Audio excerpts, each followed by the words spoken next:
Shalom semua. Shalom. Judul firman hari ini adalah pertanyaan sukacita kita sebagai jemaat kudus ada di mana? Kita sedang merayakan masa Lent.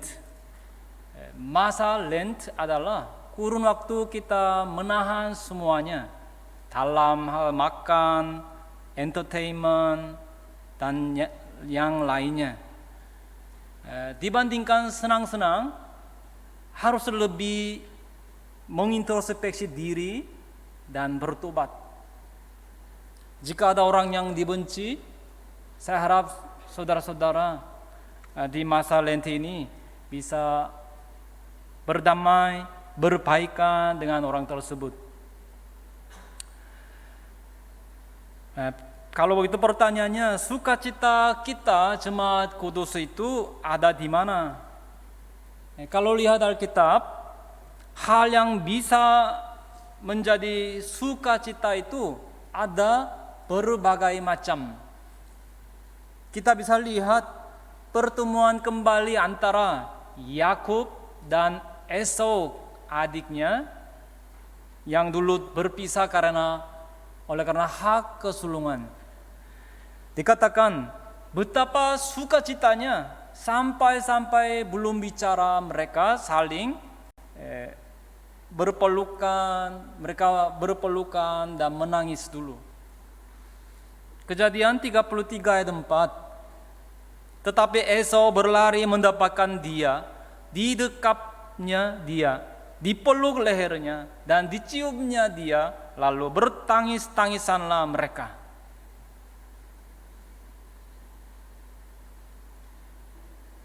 Yakub, kakaknya Esau kan? Pada waktu Yusuf bertemu dengan Benyamin adik kandungnya, hatinya sangat terharu sehingga ia mencari tempat untuk menangis karena dia belum buka identitas dirinya terhadap saudara-saudaranya kan. Dia masuk ke kamar lalu menangis di situ. Setelah itu baru ia menemui adiknya. Nah, di sini kita lihat sukacita karena rasa sayang dan kasihan. Kejadian 43 ayat 30. Lalu segeralah Yusuf pergi dari situ sebab hatinya sangat terharu merindukan adiknya itu, dan dicarinyalah tempat untuk menangis. Ia masuk ke dalam kamar lalu menangis di situ. Ada juga sukacita nasional, yaitu ketika Daud menang dalam perang dan kembali.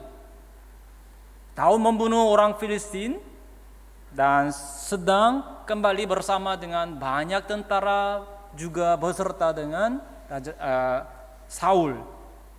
Perempuan-perempuan Israel keluar dari semua kota, bernyanyi, menari-nari. Mereka menyongsong dengan sukacita, dengan rebana dan gerincing. Ini dicatat di 1 Samuel pasal 18 ayat 6. Jemaat kudus harus bersukacita dengan apa? Yang pertama, kita lihat hal-hal yang tidak boleh membuat jemaat kudus bersukacita. Hal-hal yang tidak boleh membuat jemaat kudus bersukacita. Jemaat kudus tidak boleh bersukacita tentang hal-hal demikian, hal-hal ini.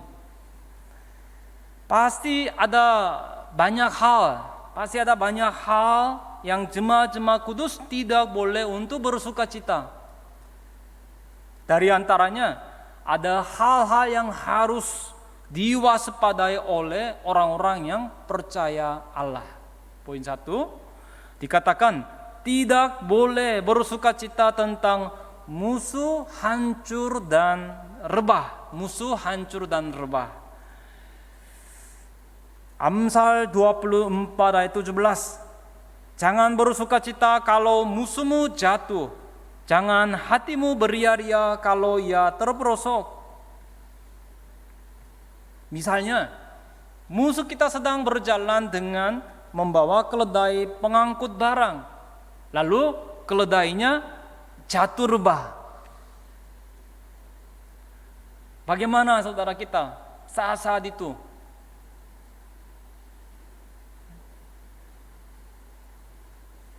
Dikatakan bahwa saat itu jangan pura-pura tidak tahu, melainkan harus rela menolong untuk membongkar muatan keledai itu dan memberi tumpangan.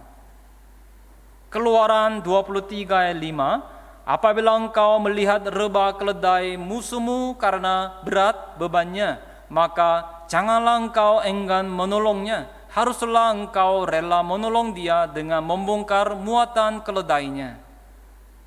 Sebagai seorang manusia, ini adalah hal yang benar-benar tidak bisa dilakukan, tetapi Tuhan menyuruh kita untuk berbuat demikian.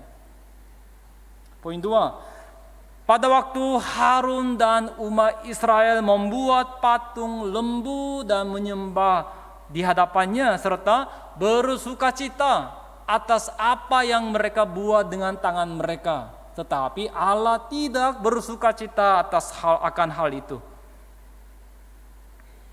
Kisah Para Rasul 7 ayat 41. Kisah 7 ayat 41. Lalu pada waktu itu mereka membuat sebuah anak lembu dan mempersembahkan persembahan kepada berhala itu. Dan mereka bersukacita tentang apa yang dibuat sendiri oleh mereka. Pada waktu itu saudara, Musa sambil turun dari gunung melihat adegan itu. Lalu Musa melemparkan 2 loh batu yang Tuhan berikan ke kaki gunung sehingga pecahkan. Nah, setelah itu apa yang dilakukan Musa untuk meredakan amarah Allah?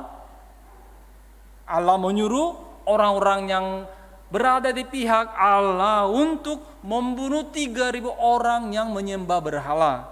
Maka orang-orang yang menari-nari dan bersukacita di hadapan berhala semuanya dibunuh dengan pedang. Nah, lewat peristiwa ini, bagaimana jadinya dengan orang-orang Lewi yang sukarela untuk melakukan pekerjaan Allah? Meskipun mereka membantai orang-orang sebangsanya, mereka menerima berkat untuk melayani Allah. Keluaran 32 ayat 29. Kemudian berkatalah Musa, baktikanlah dirimu mulai hari ini kepada Tuhan, masing-masing dengan membayarkan jiwa anaknya, laki-laki dan saudaranya, yakni supaya kamu diberi berkat pada hari ini. Poin 3, Allah menyuruh jangan bersukacita karena hal-hal yang hampa. Allah menyuruh jangan bersukacita karena hal-hal yang hampa. Amos 6 ayat 13. Amos 6 ayat 13. Hai kamu yang bersukacita karena Lodabar. KJV dikatakan hal-hal yang sia-sia, Lodabar, hal-hal yang sia-sia, hampa. Dan yang berkata, bukankah kita dengan kekuatan kita merebut Karnaim bagi kita? Karnaim artinya sinar cahaya, sinar terang, kemuliaan atau tanduk. Di dunia ini saudara ada banyak hal yang sia-sia. Dan Ayub menyadari kehampaan dunia ini. Ayub 31 ayat 25. Ayub 31 ayat 25. Jikalau aku bersukacita karena kekayaanku besar dan karena tanganku memperoleh harta benda yang berlimpah-limpah. Nanti saudara bisa baca di ayat sekitarnya, sebelumnya, 24 sebelumnya. Tuhan menegur pemimpin-pemimpin umat Israel. Alasan Tuhan tegur adalah karena mereka bersukacita akan apa? Karena mereka bersukacita untuk duduk di tempat terdepan di bait Allah dan menerima penghormatan di mata Tuhan. Itu tidak bisa membuat Tuhan bersukacita. Lukas 11 ayat 43. Kamu suka duduk di tempat terdepan di rumah ibadat dan suka menerima penghormatan di pasar. Tetapi jika lihat ayat 44, Tuhan menegur mereka yang demikian. Karena di dalamnya mereka seperti kubur di mana jenazah membusuk, tetapi di luarnya bagaimana? Mereka membuat kubur yang tidak bertanda, yang rata, yang luarnya saja dibersihkan, sehingga orang bisa berjalan di atasnya. Maksudnya orang-orang tidak tahu itu kubur atau bukan. Seperti demikian, orang-orang suka atau bersuka cita atas hal menerima penghormatan dari manusia. Tetapi Alkitab menasihati kita bahwa latihan badani itu hanya memberi manfaat yang sedikit.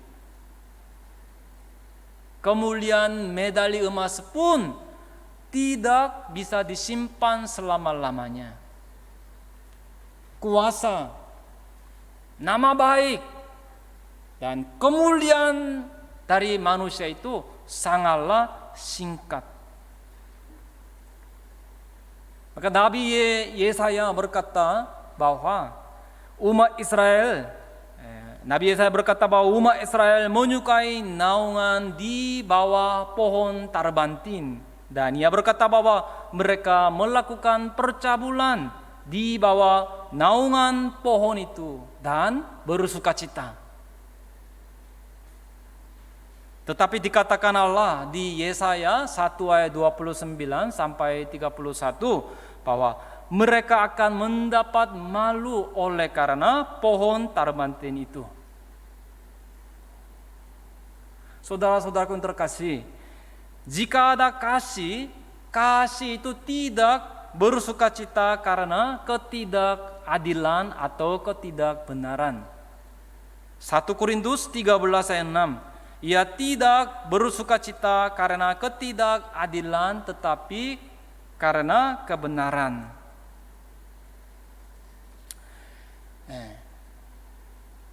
Ada salah satu tokoh yang banyak menikmati kesenangan di dunia, yaitu siapa? Salomo. Salomo merangkumkan semua hal-hal yang membuat manusia sukacita. Pengkhotbah 2 ayat 8. Pengkhotbah 2 ayat 8 dikatakan, aku mengumpulkan bagiku juga perak dan emas, harta benda raja-raja dan daerah-daerah. Aku mencari bagiku biduan-biduan dan bidu-wanita, dan yang menyenangkan anak-anak manusia, yakni banyak gundik. Dan Salomo yang menikmati segala hal demikian, akhirnya mengaku seperti ini. Pengkhotbah 6 ayat 9. Lebih baik melihat saja daripada menuruti nafsu. Ini pun kesia-siaan dan usaha menjaring angin. Di Niniwe, Yunus menderita karena cuaca yang panas. Di bawah terik matahari, Yunus sangat menderita. Waktu itu Allah memberikan naungan kepadanya melalui suatu pohon jarak, sehingga ia terluput dari penderitaan. Dia disuruh untuk pergi ke kota Niniwe untuk menyatakan penghakiman, ya kan? Kemudian mereka bertobat, dan Niniwe sedang melihat seperti apa orang-orang kota Niniwe. Saat itu karena terik matahari, Tuhan berikan pohon jarak, naungan pohon jarak. Tetapi Yunus tidak memikirkan kasih Allah, ia hanya bersukacita atas pohon jarak itu saja. Yunus 4 ayat 6. Lalu atas penentuan Tuhan Allah, tumbuhlah sebatang pohon jarak melampaui kepala Yunus untuk menaunginya, agar ia terhibur daripada kekesalan hatinya. Yunus sangat bersukacita karena pohon jarak itu. Akhirnya Allah mengirim lagi ulat sehingga membuat naungannya tidak ada lagi. Yunus 4 ayat 7. Seperti demikian, sukacita manusia itu sangatlah singkat. Yang kedua, sukacita sejati yang jemaat kudus harus simpan, harus jaga. Sukacita sejati yang jemaat kudus harus jaga.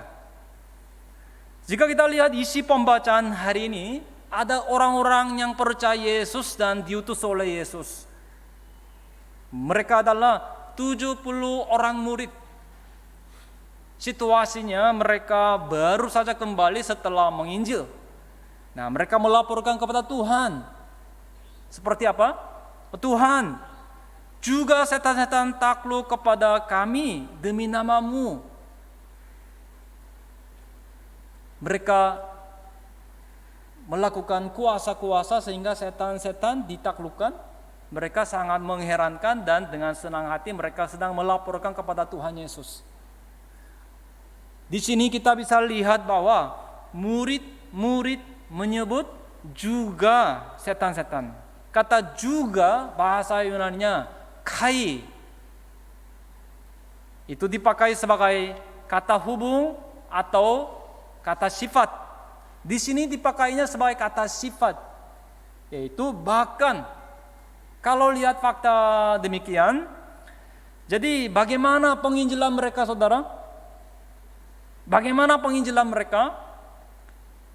Dari ungkapan ini terkandunglah arti bahwa selain setan-setan, ada suatu hal yang lain yang takluk kepada murid-murid. Wah, luar biasa Pak.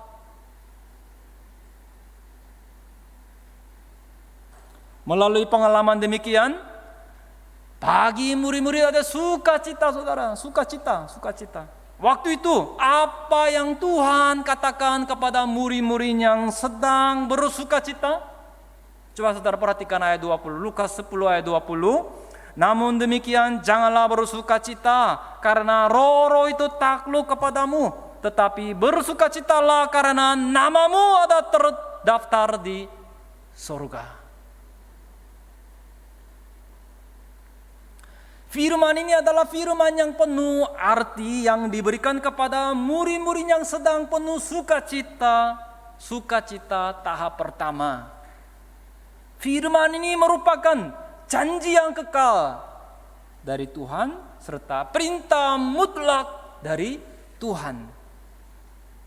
Itu tidak bisa ditegaskan dengan mata saat ini, serta itu tidak bisa diraba ataupun dilihat dengan mata sekarang,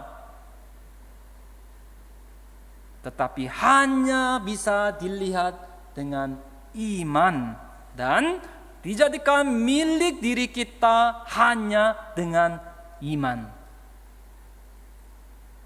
Hal ini sajalah sukacita sejati yang harus kita miliki. Amin. Fakta yang mengejutkan, meskipun tidak percaya pun saudara, kita baca Alkitab dengan hati untuk hendak percaya. Jadi kalau begitu saudara, karena Alkitab itu sendiri tidak ada satupun kesalahan, makanya iman timbul. Oleh karena itu di Wahyu 1 ayat 3 dikatakan, berbahagialah atau diberkatilah orang yang membaca Alkitab. Semoga saudara semua sungguh-sungguh mencintai membaca Alkitab, firman Tuhan. Amin. Di Alkitab Perjanjian Baru ada orang yang menikmati sukacita demikian. Siapa dia saudara? Itu adalah orang yang namanya Zakheus di Lukas 19. Dia sangat-sangat rindu untuk melihat muka Yesus. Ia adalah tokoh yang sangat rindu dan menantikan Tuhan, berbeda dengan orang lain. Orang lain hanya asal-asalnya, ya ada apa ya? Oh ya, dia. Oh, ketika Yesus lewat, ya bukan hanya berkata, oh Yesus lewat begitu saja.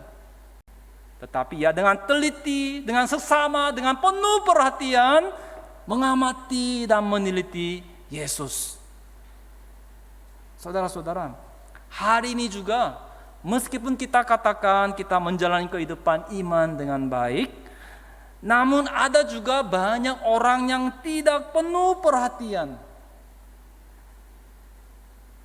Maka saudara, saya harap kita semua berdoa seperti ini, saudara. Tolong ampuni dosaku yang tidak melihat Tuhan dengan penuh perhatian. Serta saya harap saudara-saudara berdoa, meminta diberikan kasih karunia untuk melihat Alkitab dengan penuh perhatian dan seksama. Zakeus membuang segala hal, harga diri dan kuasa dirinya. Lalu ia naik ke atas pohon ara dan menanti untuk bisa melihat Tuhan. Perbuatannya yang demikian memperlihatkan kesungguhannya yang membara dari imannya. Fokus dan targetnya hanyalah Yesus. Saat itu Tuhan memanggil nama Zakeus. Belum pernah ketemu, belum pernah dilaporkan oleh murid-murid. Tetapi Tuhan tahu namanya. Seperti yang dikatakan Yohanes 2 ayat 20 sampai 22. Yesus tahu lubuk hati manusia kan? Yesus sudah tahu nama dia. Tuhan kita tahu setiap nama dari bintang-bintang di alam semesta.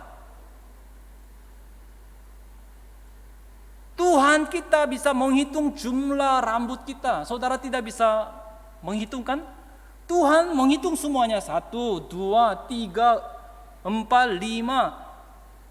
Terus menghitung semua. Oh, hari ini berapa biji rontok. Tuhan tahu semuanya. Amin. Bukan saya katakan, Alkitab berkata demikian, saudara. Tuhan memanggil nama Zakeus. Zakeus, segeralah turun sebab hari ini aku akan menumpang di rumahmu. Lukas 19 ayat 5. Hari ini aku harus menumpang di rumahmu. Saudara, ini adalah berkat Immanuel. Tuhan sedang menerangkan dengan jelas tujuannya datang ke bumi ini, yaitu lewat Zakeus. Yesus sedang menyatakan bahwa ia datang ke bumi ini untuk mencari orang yang hilang. Siapa yang hilang, saudara? Siapa yang hilang? Siapa? Bukan hanya Zakeus. Siapa yang hilang? Keturunan Abraham. Amin. Yaitu mereka adalah umat pilihan. Keturunan perjanjian. Keturunan iman. Lukas 19 ayat 9 sampai 10, Ulangan 10 ayat 15, Pasal 4 ayat 37, Keluaran 24 ayat 5 sampai 8, Galatia 3 ayat 7. Di zaman itu, saudara, Yeriko adalah daerah yang pajaknya besar untuk pemasukan pemerintahan Roma. Kota Yeriko itu kota yang besar, saudara. Sangat ramai, sangat berkembang, komersial, sangat berkembang. Salah satu tokoh utama di daerah yang seperti demikian adalah Zakeus. Jabatannya tinggi sekali. Hartanya banyak sekali.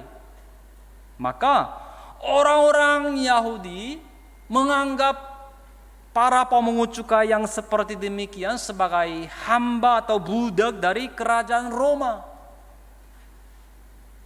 Sebanyak apa Zakeus diabaikan oleh orang-orang, sebanyak itulah ia berpaut pada uang. Penduduk kota Yeriko menyebut rumah Zakeus sebagai rumah orang berdosa, ayat 7. Ia telah menjadi budak Roma secara politik. Ia telah menjadi budak ketamakan secara materi. Ia adalah kepala pemungut cukai yang menimbun kekayaan dengan memeras orang. Ia yang merupakan anak kehilangan yang hilang secara rohani, ia merasa hampa meskipun berkecukupan. Tetapi yang mengherankannya, ke rumahnya yang demikian Tuhan datang mencari. Yesus kita sungguh adalah juru selamat bagi orang berdosa. Tuhan datang ke bumi ini sebagai tabib bagi orang yang sakit. Amin. Maka saya harap saudara-saudara bersuka cita karena ia benar-benar tidak akan melewatkan rumah saudara dan saya. Amin.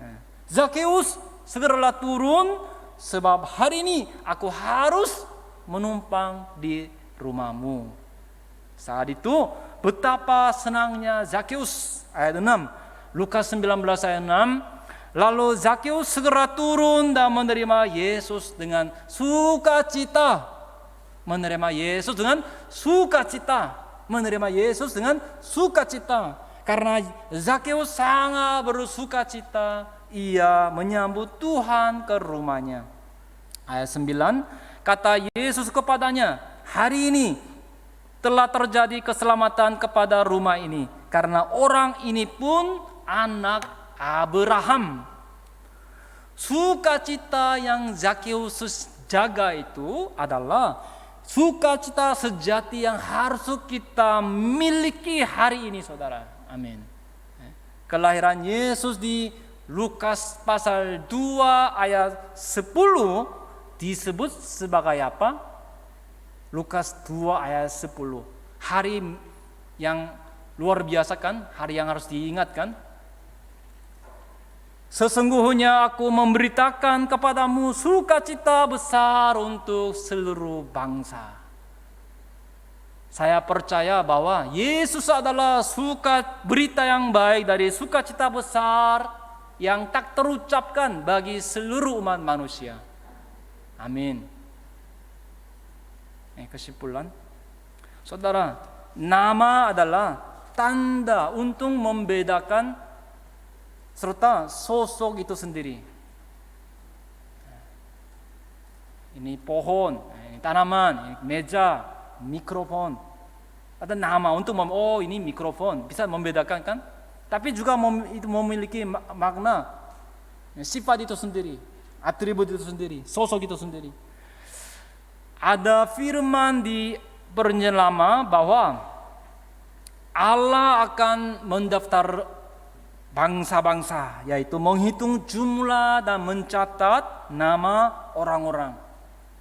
Itu dicatat di Mazmur 87 yang dianggap sebagai salah satu Mazmur Zion.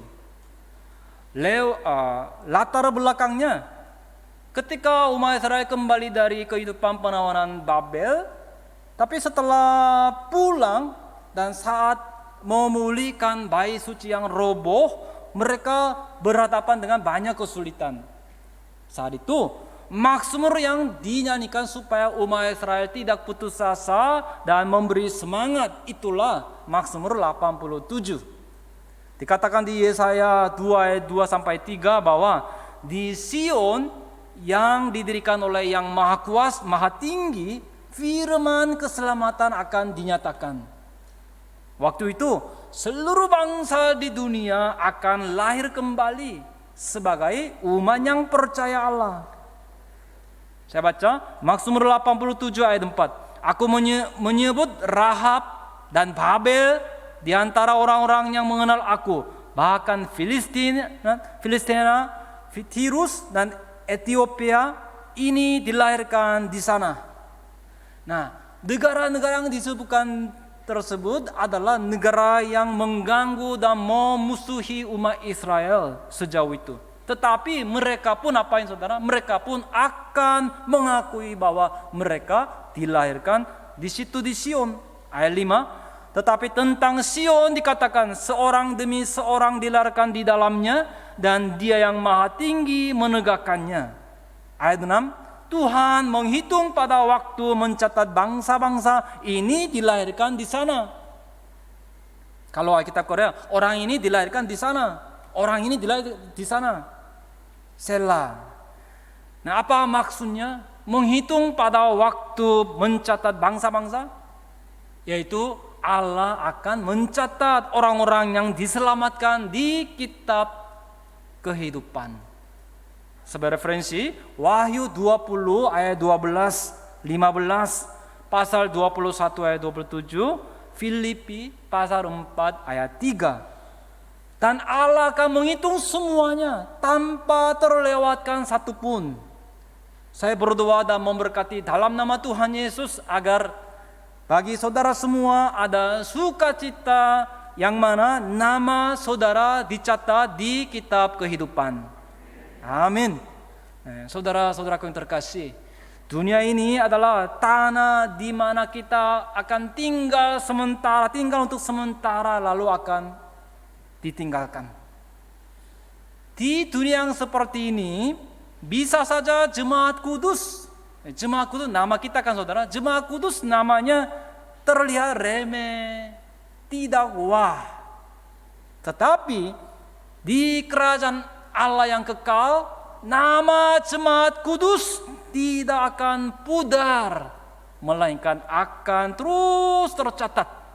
Nama jemaat kudus yang dipilih pasti akan tercatat dalam kitab kehidupan itu. Wahyu pasal 3 ayat 5, pasal 21 ayat 27. Di pembacaan hari ini, sukacita yang ada pada 70 orang murid diberikan oleh Yesus. Dan sukacita yang lebih baik yang mana nama dicatat di sorga itu pun Yesus yang berikan. Saudara-saudara, berkat yang mana nama kita dicatat di sorga itu benar-benar tidak bisa diberikan oleh manusia. Saudara-saudara, sukacita yang berasal dari hal yang kelihatan hanyalah sementara.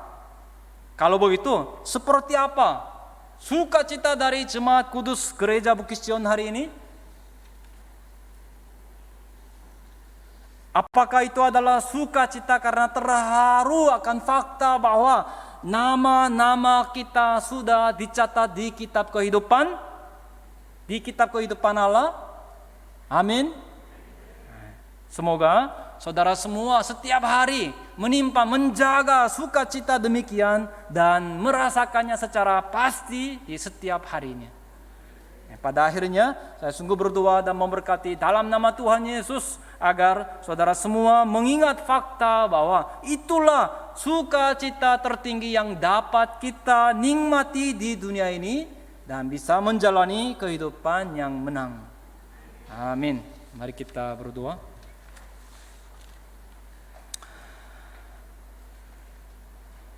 Allah Bapa yang adalah sumber sukacita yang kekal bagi kami mengucap syukur ketika 70 murid menginjil dan pulang kembali. Mereka bersukacita karena setan-setan tunduk pada mereka. Tetapi kepada murid-murid yang sedang sangat senang, Yesus mengajarkan mereka harus sungguh-sungguh bersukacita tentang hal apa? Itu adalah tentang nama diri mereka dicatat di surga. Bapa, tolonglah agar seluruh jemaat kudus Bukit Sion maupun saudara-saudara yang sedang mendengar firman ini lewat online ada sukacita demikian. Kami berterima kasih karena lewat gereja kami yang bagaikan kota Sion, firman sejarah penebusan dapat dinyatakan. Kiranya melalui perarakan Injil ini, firman tersebar luas seperti ragi sehingga seluruh umat pilihan di dunia dapat diselamatkan. Kiranya dibandingkan apapun, tiap keluarga yang mendengar firman hari ini bisa penuh dengan sukacita tertinggi di dalam Roh Kudus. Sukacita yang lebih baik yang mana nama kami dicatat di kitab kehidupan. Dengan meninggikan nama Yesus Kristus yang kudus, kami mengucap syukur dan berdoa. Amin.